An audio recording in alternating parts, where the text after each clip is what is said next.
बंसल जी, मैं आपका रुख करूंगा। बात यहां पर एटीजीएस को लेकर करें तो क्या इसकी 52 किलोमीटर की जो रेंज है वो युद्ध के दौरान वाकई गेम चेंजर साबित होगी? देखिए, बिल्कुल सही क्वेश्चन आपने पूछा। 52 तो नहीं है, लेकिन आपने ही बताया रिपोर्ट में 35 से 45 किलोमीटर की इसकी जी। रेंज है। लेकिन ये 50 किलोमीटर तक का एरिया कवर कर लेगी अपने जी। जो चारों तरफ का है। जैसे कि इसकी खासियत तो ज्यादा यही बताई गई, जैसे कि शूट एंड स्कूट की है कि फटाक से अपनी पोजीशन को चेंज कर लेती है। जी। और चेंज करने में जो दुश्मन दोबारा वार नहीं कर सकता। इसमें खास बात यह भी है कि 80 सेकंड के अंदर में, जैसे चलते हुए मोड्स के अंदर में फायरिंग मोड में आ जाती है। कितना थोड़ा समय है उसके लिए। और जैसे कि 30 सेकंड के अंदर 3 राउंड फायर करना, 24 राउंड तक फायर कर देना, ये सब बहुत खासियत है इसकी। और उसके साथ साथ बहुत इंपॉर्टेंट चीज ये भी है कि जो इसके अंदर में 7 जो कैबिन जो लोग हैं, जो वहाँ जवान हैं, उनके रहने का एक बख्तरबंद है जगह, जिसपे कि वो जी। सेफ्टी रह भी सकते हैं। और वहाँ उन्हें कोई खतरा नहीं है। जी। उन्हें टेंशन फ्री है। और ये जो अपना एक ऐसे ऑटोमेटिक मोड में भी होती है, या काफी इसमें ऐसे ऑटोनोमी है कि टेंशन के दौरान में किसी पे को कोई जो ह्यूमन एरर है वो भी खत्म हो जाते हैं। तो इस प्रकार से देखा जाए तो ये बहुत ज्यादा है ही एक्यूरेट टाइप की है, गेम चेंजर है। और इसकी कीमत बहुत ही कम है। समझो कि जो बाकी संसार के अंदर में इसी के मुकाबले की या काउंटर पार्ट हैं, जैसे आप सर्बिया, यूक्रेन या स्वीडन में ले लीजिए, फ्रांस की जो गने हैं, उनकी जी। कीमत जैसे हमारी है, इसकी $2 मिलियन से भी कम है। उनकी जी। 10-10 मिलियन तक है, मतलब 5 गुना कम है उनसे। तो ये भी बहुत एक बड़ी बात होती है। बिल्कुल। और सारी ये स्वदेश में बनी है, अपने 85% तो सारा बना हुआ है। तो इसमें खासियत ये है कि जो ये आत्मनिर्भर भारत के जो अंतर्गत जो भारत के अंदर में अपने ही हथियार बन रहे हैं, उसकी सबसे बड़ी खासियत यही है कि जरूरत पे हम जितना चाहें इसका प्रोडक्शन बढ़ा सकते हैं, स्केल बिल्कुल। कर सकते हैं। जी। अगर ये हमको भारत को कहीं दूसरी जगह, दूसरे कंट्री में निर्भर होना पड़े, तो उसको हमारी इच्छा, हमारी जरूरत के मुताबिक नहीं हो सकता। तो ये एक बहुत जी। बड़ा गेम चेंजर है, जिससे कि भारत की जो शक्ति बढ़ती जा रही है, इसमें जो एक युद्ध के मैदान में एक बहुत ही मारक क्षमता है दुश्मन के ठिकानों को नष्ट करने के लिए। जी। ये बहुत ही अच्छा एक प्रोब बिल्कुल। है जी। बिल्कुल बिल्कुल बंसल साहब। प्रफुल्ल जी, अगर बात की जाए माउंटेन स्ट्राइक कॉर्प जैसे जो मिशन है उनको लेकर, ऐसे मिशन में ये तोप कितनी कारगर साबित होगी?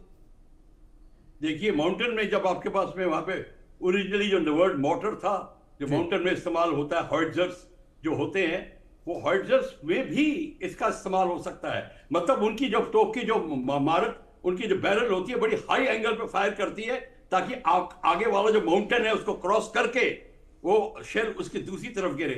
इसके लिए वो तो ठीक है, पर वहां पे जो ओपी बैठे होते हैं वो भी देख सकते हैं पहाड़ों पे बैठ के आपकी पोजीशन। तो ये बड़ी कारगर साबित होती है, क्योंकि एक बार आपने दुश्मन के गन पोजीशन को डिस्ट्रॉय कर दिया, फिर उसको रिप्लेस करने में उसको काफी समय लगता है। तो ये बहुत बड़ी खासियत चीज है। और आपकी इन्फेंट्री की प्रोटेक्शन के लिए आर्टिलरी बड़ी जरूरत होती है।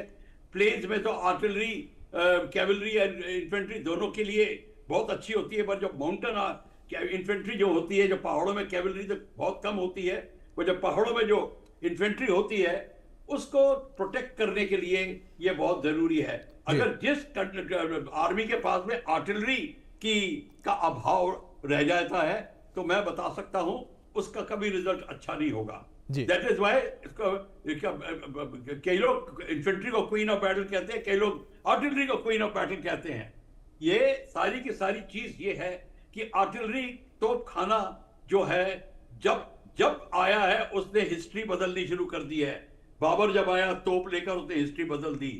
आपने झांसी की रानी और ब्रिटिश के एनेक्डोट्स पढ़े होंगे, उसमें तोप का कितना महत्व है। जी। तोप का महत्व सदा रहा है, और इसीलिए जितना आप एडवांस अपनी गन तोप खाने को करेंगे, जी। उतना ही आपकी आर्मी की क्षमता बढ़ती है, जी। उसकी एडवांस कैपेबिलिटी बढ़ती है। जी। दुश्मन जितना जल्दी निस्तबुद होगा, जी। उतनी जल्दी आपकी इन्फेंट्री जाके एनिमी के पोस्ट को कैप्चर करेगी। बिल्कुल। तो ये बहुत ही, पर इसको अब आपको ये भी बता दूं कि सबसे ज्यादा खतरा इनको एयर अटैक से होता है। जी। तो इनके साथ में लोकल रडार्स भी होते हैं, जो एंटी एयरक्राफ्ट गन पोजीशन करके उनकी प्रोटेक्शन भी करते हैं।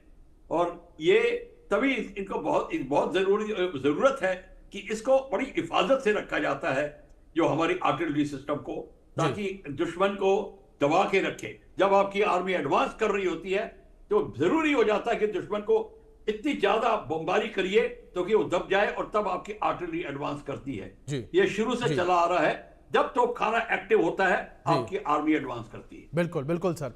बंसल साहब, मैं आपका रुख करूंगा। और दूसरी ओर अगर बात कंपैरिजन को लेकर करें तो यहां पर इस तोप का जो कंपैरिजन है वो बोफोर्स और धनुष से किया जा रहा है। क्या इन तोपों से इसका कंपैरिजन ठीक है सर? देखिए, जो अभी तो वो बहुत कुछ पुरानी है, ये नई जी है, इसके अंदर बहुत सारे नए फीचर्स हैं, और जो इसकी मारक क्षमता है वो भी ज्यादा है। और दूसरा सबसे बड़ी जो कॉस्ट इफेक्टिवनेस भी बहुत जरूरी है युद्ध के जी मैदान में, क्योंकि अगर आपके पास में कॉस्ट इफेक्टिवनेस है जो कि हमारी तोपों के अंदर में है, तो आप उतने ही धन राशि के अंदर में ज्यादा अपनी आर्टिलरी को, ज्यादा तोपें ले सकते हैं, ज्यादा जो है उसको मजबूत कर सकते हैं।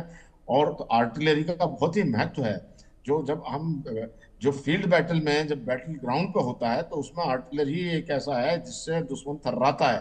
जो उसका एक गोला गया, वो जो मार पड़ती है, उससे उतने गोले लगते हैं, जैसे कि 50 किलोमीटर के अंदर में इसका दायरा होता है, कि वहां तक तो उतनी दूर कोई हमारी ना तो कोई राइफल कर सकती है, ना कोई टैंक इतना एडवांस कर सकता है। तो जो पृथ्वी के जो जो लैंड पे है, जो जमीन पे है, ये तोपें ही ऐसी मारक क्षमता है जिसकी बहुत जो है उसका बहुत ही अहमियत है। ये एक तरह से समझो कि बमबारी हो रही है, बॉम्बिंग कर रहे हैं आप दुश्मन के एरिया में, और जब दुश्मन के